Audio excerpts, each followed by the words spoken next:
नमस्कार, जेके प्राइम में आपका स्वागत है। मैं हूं विनोद कुमार। दर्शकों, पड़ोसी मुल्क पाकिस्तान ने भले ही सीज फायर किया हो, उस पर अमल भी किया जा रहा हो, एक दो घटनाओं को छोड़ करके अमल पूरी तरह से किया जा रहा है, लेकिन अपनी नापाक हरकतों से पाकिस्तान बाज नहीं आ रहा है।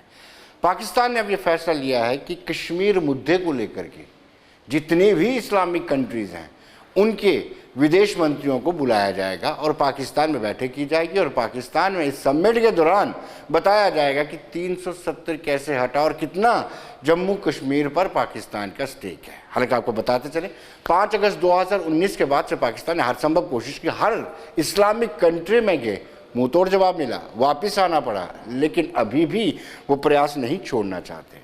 उसकी वजह यह भी है कि पाकिस्तान के इंटरनल हालात भी कुछ ऐसे हैं कि वहाँ भी तख्ता पलट की आशंकाएं बनी हुई हैं।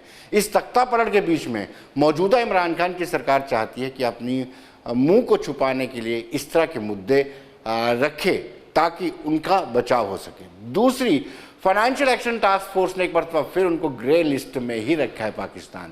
पाकिस्तान को जो शर्तें दी थी 27 में से उनसे 24 तो पाकिस्तान ने पूरी कर ली है, लेकिन 3-4 ऐसी इंपॉर्टेंट शर्तें हैं जिसको लेकर के पाकिस्तान कहीं ना कहीं फंसा हुआ है। और फाइनेंशियल एक्शन टास्क फोर्स का कहना है कि जब तक आप आतंकवाद पर नकेल नहीं कसोगे तब तक ये चलता है। पहले हम आपको बताते हैं कि क्या होगा अगर ये विदेश मंत्रियों को, इस्लामिक कंट्रियों के विदेश मंत्रियों को बुला भी लेते हैं, उससे क्या होगा। हमने पहले बात की कर्नल वरिंदर शाही, जो रिटायर्ड कर्नल है, डिफेंस एक्सपर्ट हैं। आइए देखते हैं उनका क्या कहना है।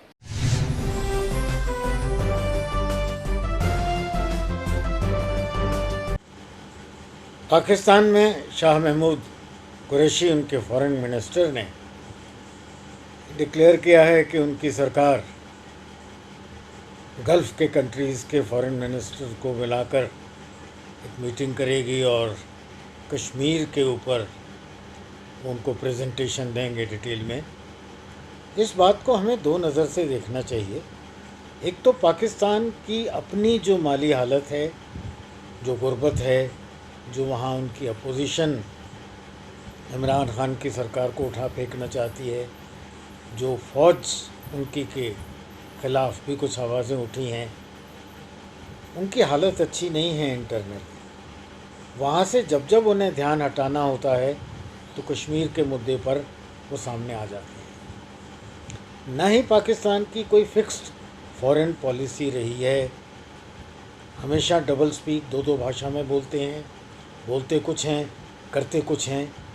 इसलिए मैं ज़्यादा तवज्जो उनकी वो जो बड़ी मीठी सी बात आई थी कि 370 हिंदुस्तान का इंटरनल मामला है और कश्मीर में हम अमन चाहते हैं, वो कश्मीर में अमन नहीं चाहते हैं, वो चाहते हैं कि यहाँ आग भड़की रहे।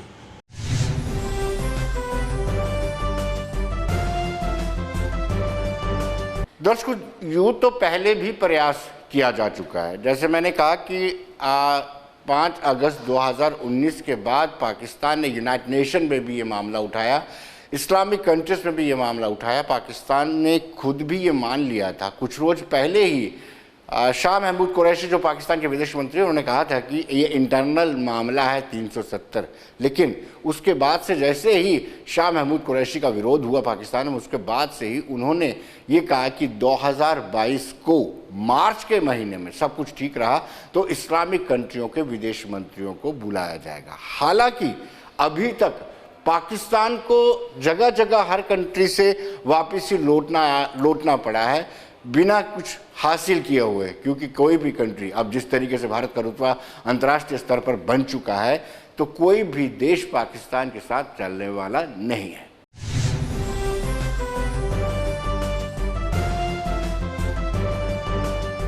देखिए, पाकिस्तान एक रोग नेशन है। उसके लिए कश्मीर मुद्दा यानी जीवन या ऑक्सीजन है। ये गलत पॉलिसी है और इस गलत पॉलिसी के कारण वो ना तो घर का ना घाट का एक गधा बन के रह गया है। पाकिस्तान की हमेशा कोशिश रही है कि वह कश्मीर मुद्दे को इंटरनेशनल फोरम, यूएन और मुस्लिम फेडरेशन में उठाए ताकि उसे सपोर्ट मिले।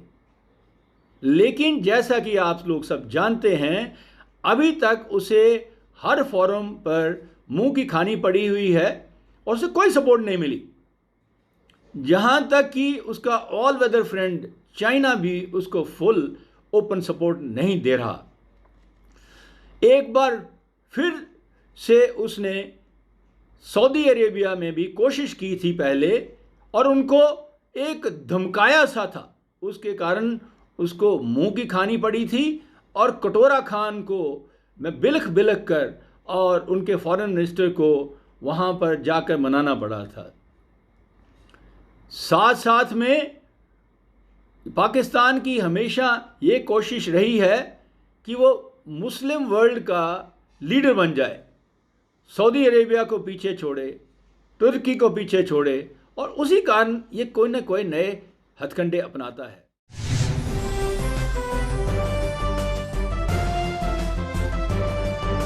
दर्शकों, कोशिशें लगातार विफल होती जा रही हैं, उसके बावजूद भी पाकिस्तान की जो इंटरनल डायमेंशन है वो पाकिस्तान को मजबूर कर रही है कि कश्मीर मुद्दे को दोबारा से तूल दिया जाए। हालांकि जिस दिन से 370 में संशोधन हुआ, 35 को हटाया गया है, उस दिन के बाद से आतंकवाद में भी काफ़ी असर पड़ा है। और आतंकवाद में असर पड़ने का यही मतलब है कि कहीं ना कहीं बाहर से जो आने वाले इन्फिल्ट्रेटर्स हैं उनमें भी कमी आई है। लेकिन ये जो मूव पाकिस्तान की तरफ से चल रहा है, इसको भारतीय जनता पार्टी का भी कहना है कि कहीं ना कहीं ये बौखलाहट है। किसी भी कंट्री ने कभी भी 370 या कश्मीर के मामले में पाकिस्तान का समर्थन नहीं किया है।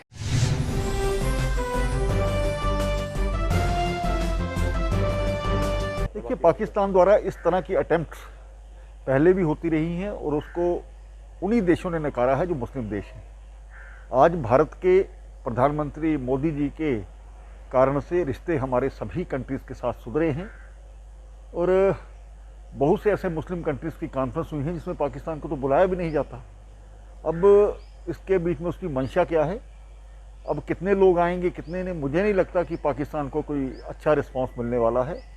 भारत एक ऐसा देश है जिसके साथ रिश्ते बनाना उनकी मजबूरी भी है, इसलिए वो भारत को प्राथमिकता देंगे। ये जो हमने डिप्लोमेटिक तरीके से पूरे विश्व में रिलेशन बनाए हैं, ये उसी का परिणाम है कि पाकिस्तान एक धूर्त तरीके से काम करता है और डिफरेंट तरह के लोग वहाँ पर काम करते हैं। ISI का अलग से सिस्टम है, सेना का अलग से सिस्टम है, सरकार उनकी पिछलग्गू है, जो वो कहते हैं उसी प्रकार से करते हैं। लेकिन बार बार इस तरह की बड़ी कोशिशें की जा रही है। मुझे लगता नहीं कि ये कोशिश कोई कामयाब होने वाली है। पाकिस्तान जो भी करे, लेकिन भारत के साथ रिश्ते हमेशा बाकी देशों के भी मजबूत रहेंगे।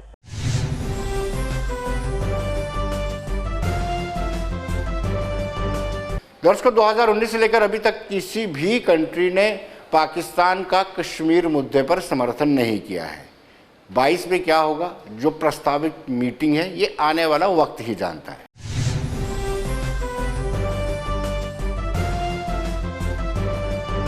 ऑर्गेनाइजेशन ऑफ इस्लामिक कोऑपरेशन, जिसके अंदर तकरीबन 55 देश हैं,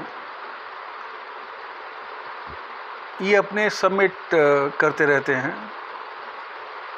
और अभी ये खबर मिली है कि पाकिस्तान हैज़ प्रपोज्ड कि 2022 में वो पाकिस्तान में इस्लामिक नेशन का एक समिट ऑर्गेनाइज कराएंगे।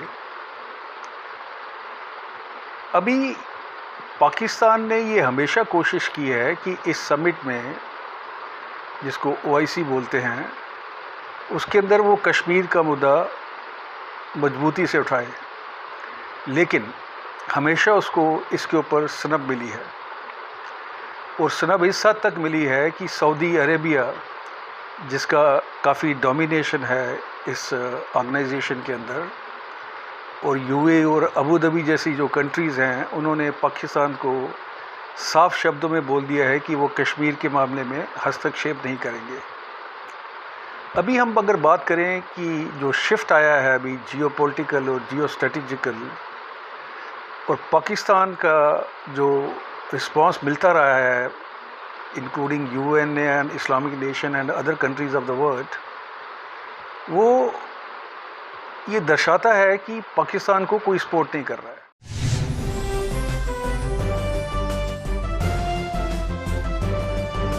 दर्शकों, आप सब जानते हैं कि पाकिस्तान की हर संभव कोशिश यही रही थी कि कश्मीर के मुद्दे पर अंतर्राष्ट्रीय स्तर पर कहीं ना कहीं फंडिंग गैदर की जाए। फंडिंग से वो आतंकवाद को चलाते थे और आतंकवाद के चलते ही कश्मीर मुद्दा ज्वलन था। लेकिन जैसे ही 370 में संशोधन हुआ, 35 से रिपील हो गया, आहिस्ता आहिस्ता ये मुद्दा पाकिस्तान के हाथों से फिसल गया। अब दोबारा इस मुद्दे पर कंसंट्रेट करने के लिए इस इस्लामिक कंट्रीज़ के उनको बुलाया जाए, विदेश मंत्रियों को बुलाया जा रहा है।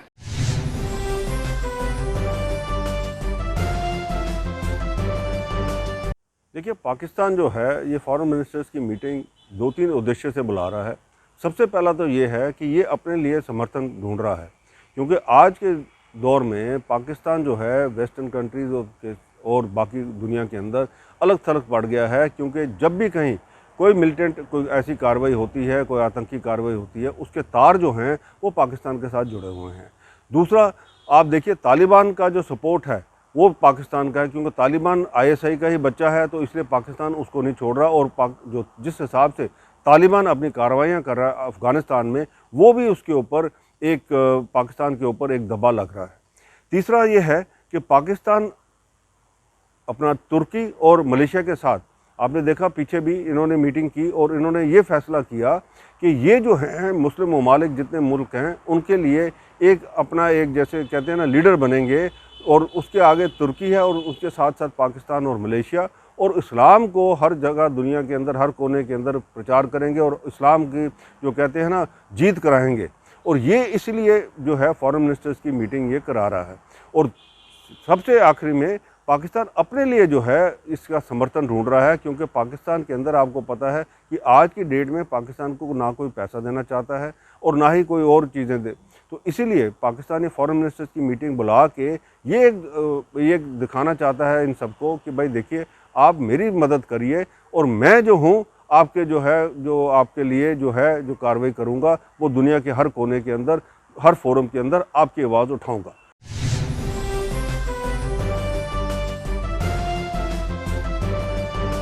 तो दर्शकों, जैसे मैंने कहा कि पाकिस्तान भले ही कोशिशें कर रहा है, लेकिन फाइनेंशियल एक्शन टास्क फोर्स जो वित्तीय मदद करती है, वित्तीय अनियमितताओं पर भी उसका अंकुश रहता है। और यही एक वजह है कि लगातार 2018 से फाइनेंशियल एक्शन टास्क फोर्स ने पाकिस्तान को ग्रे लिस्ट में डाल रखा है। ग्रे लिस्ट से मतलब रहता है कि पाकिस्तान का पूरी निगरानी रहती है और ज़्यादा फंडिंग नहीं की जा रही है, फंडिंग का सदुपयोग हो इस पर सुनिश्चित किया जाता है। लेकिन पाकिस्तान की कोशिश रहती है कि फंडिंग को किसी न किसी तरीके से आतंकवाद में लगाया जाए, जो आतंकवाद की फैक्ट्री पाकिस्तान में चल रही है उसको मजबूत करने के लिए।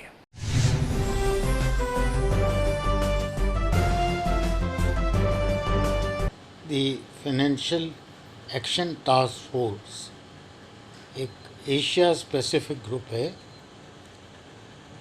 इसने पाकिस्तान को जून 2018 में पाकिस्तान में होने वाली दहशतगर्दी और दहशतगर्दी की सपोर्ट और दहशतगर्दी को दिए जाने वाले फाइनेंशियल इमदाद, मॉनेटरी जो उनको मदद दी जाती थी और मनी लॉन्ड्रिंग जो होती थी, उन सब के मद्देनज़र ग्रे लिस्ट में रखा। उसी वक्त इन्होंने इनको कुछ 21 हिदायत दी थी इस लिस्ट से बाहर निकलने के लिए, अपने आप को सुधारने के लिए और इस नापाक रास्ते से निकल जाने के लिए। पाकिस्तान उन 21 हिदायत को पूरा नहीं कर सका, और क्योंकि पूरा नहीं कर सका इसलिए वो लगातार ग्रे लिस्ट पर बना हुआ है, जिसकी वजह से काफ़ी फाइनेंशियल सैंक्शंस लागू हो जाती थी।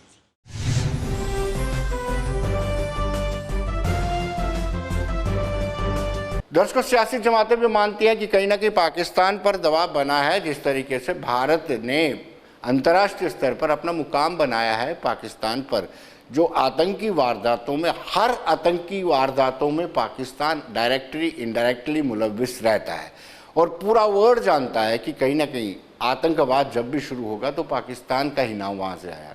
इसीलिए फाइनेंशियल एक्शन टास्क फोर्स ने इन पर सैंक्शन लगाई हैं और ग्रे लिस्ट में रखा है। अब ब्लैक लिस्ट में कब पाकिस्तान आता है, ये वक्त बताएं।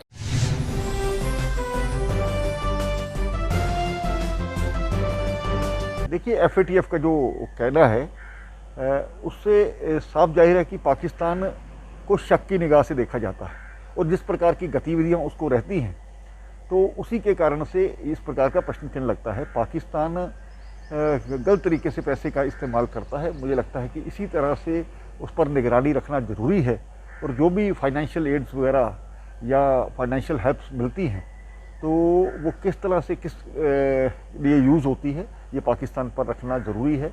इसीलिए पाकिस्तान पर नज़र रखना, ये इससे पाकिस्तान की औकात पता लगती है कि बिल्कुल जो पैसा देता है उसको निगरानी रखना स्वाभाविक बात है।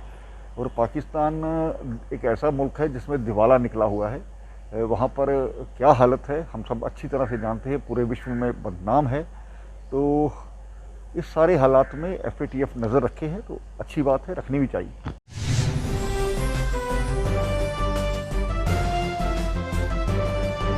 दर्शकों, फाइनेंशियल एक्शन टास्क फोर्स की ये शर्तें हैं कि आपको आतंकवाद में पैसा नहीं लगाना होगा और जो अपराध हैं, वित्तीय अपराध हैं, उनको कम करना होगा। इनमें पाकिस्तान पूरी तरह से नाकाम है।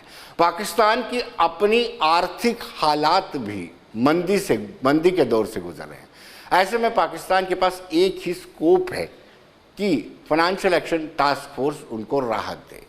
तमाम कोशिशों के बावजूद भी अभी तक उनको राहत नहीं मिल पाई है और फाइनेंशियल एक्शन टास्क फोर्स ने अपना शिकंजा पूरी तरह से कसा है।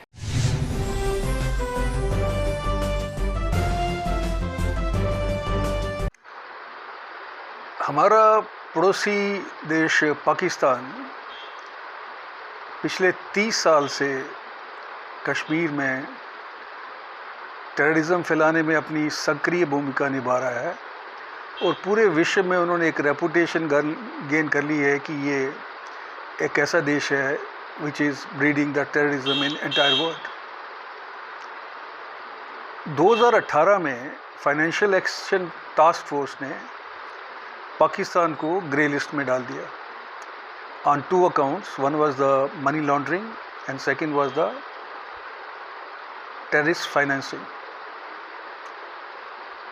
अभी पिछले 3 साल से पाकिस्तान जो है वो उस डर में जी रहा है कि कहीं उसको ब्लैक लिस्ट में ना डाल दिया जाए, क्योंकि उसके फाइनेंशियल जो रिपरकशन हैं वो पाकिस्तान के लिए इस समय बहुत ख़राब सिद्ध हो सकते हैं and Pakistan may turn into a failed state.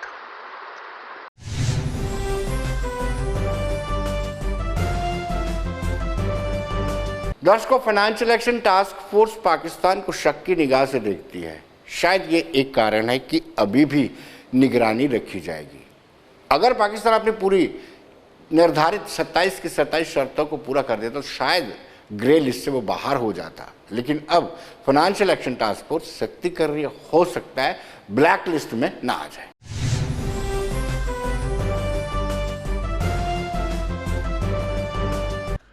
देखिए, पाकिस्तान एक खुराफाती देश है, उसका एग्जिस्टेंस प्लैंक है, मैं कहूँगा 2। पहला सपोर्ट टू टेररिज्म और उससे फ़ायदा लेना, और दूसरा कश्मीर। टेररिज्म को सपोर्ट करने के कारण उसे 2018 से FATF ने ग्रे लिस्ट में डाला हुआ है, जिसके कारण उसे काफ़ी नुकसान झेलना पड़ रहा है। अब खतरा मंडरा रहा है ब्लैक लिस्ट में जाने का। FATF के 27 पॉइंट में से 24 पे तो ज़्यादातर उसने एक्शन कर लिया है, लेकिन जो 3 मेजर पॉइंट हैं जो कि terror funding, harbouring of the terrorist, support वगैरह को उसने अभी तक नहीं किया है। कोविड-19 के चलते उनको और एक्सटेंशन दिया गया है, जो कि इस साल जून 2021 में ख़त्म हो जाएगा, रिव्यू होगा जिसमें वो उसका बलि का बकरा बनने वाला है। मैं कहूँगा बकरे की माँ कब तक खैर मनाएगी। ब्लैक लिस्ट में आने से उसकी जो इकोनॉमिक हालत है वो इतनी माली तौर पर ख़राब हो जाएगी कि लोग सड़कों पे आ जाएंगे और सिविल अनरेस्ट हो जाएगा। तो अब मेरे ख्याल में पाकिस्तान के पास में बचने की कोई उम्मीद कम है।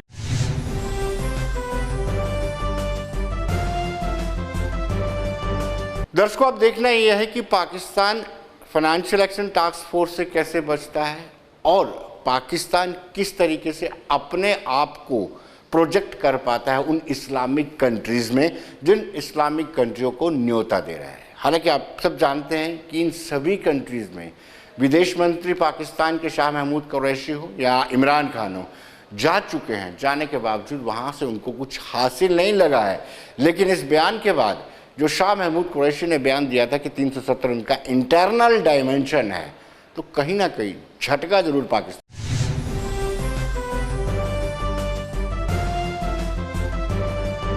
देखिए, FATF ने अभी भी पाकिस्तान को अपनी ग्रे लिस्ट से हटाया नहीं है, बल्कि उसको अभी भी वॉच लिस्ट पे रखा है। और ये इसीलिए हो रहा है क्योंकि चाइना जो है और मलेशिया वो इसको सपोर्ट कर रहे हैं। चाइना, मलेशिया और साथ में तुर्की।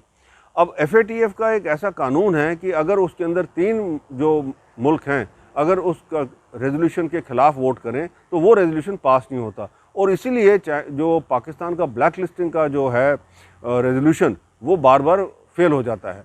तो इसीलिए पाकिस्तान को अभी भी FATF ने अपनी ग्रे लिस्ट में रखा है, क्योंकि जो उन्होंने बातें कही थी उसके अंदर 51 पॉइंट्स के अंदर से अभी भी पाकिस्तान सिर्फ 20 पॉइंट ही कर सका। बाकी 31 पॉइंट जो हैं उसके पाकिस्तान के वो पूरा नहीं कर सका उनके लिए, और ना ही कर सकेगा, क्योंकि पाकिस्तान ने आतंकियों को ये जो है खुली छूट दी हुई है। वहाँ पे आप देखिए, चाहे जो भी आप ये ले लीजिए, चाहे वो हिजबुल मुजाहिदीन है, चाहे वो आप ये लश्कर तैयबा है, चाहे और दूसरे जो ये ग्रुप्स हैं, उन्होंने अलग अलग अकाउंट से अलग अलग नामों से वो चल रहे हैं। वहाँ पे एक चीज़ बैन होती है तो वो दूसरे नाम से खड़े हो जाते हैं, दूसरी बैन करते हैं तो तीसरे नाम से खड़े हो जाते हैं, और बैंक अकाउंट्स के अंदर उनका लेन देन धड़ल्ले से हो रहा है। तो इसीलिए पाकिस्तान जो है अभी FATF की नज़रों में अभी भी ब्लैक लिस्ट के कारण, ब्लैक लिस्ट के लिए है, पर क्योंकि इसको तुर्की, मलेशिया और चाइना का सपोर्ट है इसलिए वो ब्लैक लिस्ट नहीं हो रहा, और इसीलिए जो FATF है उसको ग्रे लिस्ट में ही रख रही है।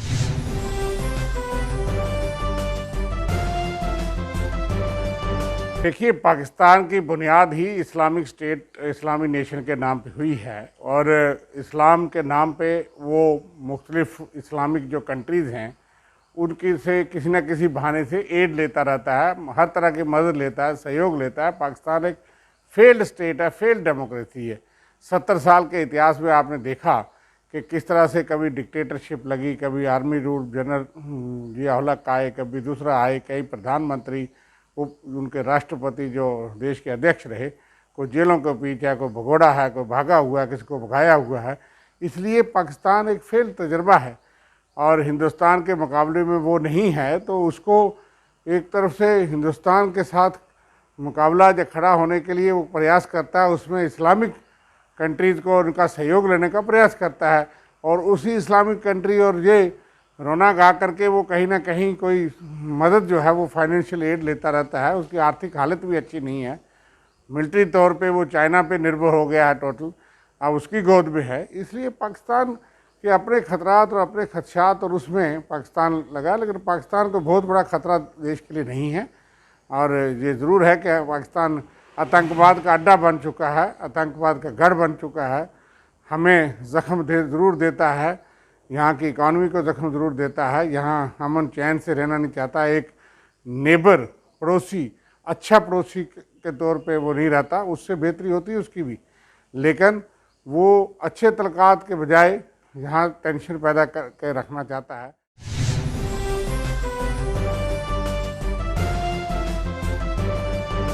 तो दर्शकों, बने रहिए देश दुनिया की खबरों के लिए और मुझे दीजिए इजाजत।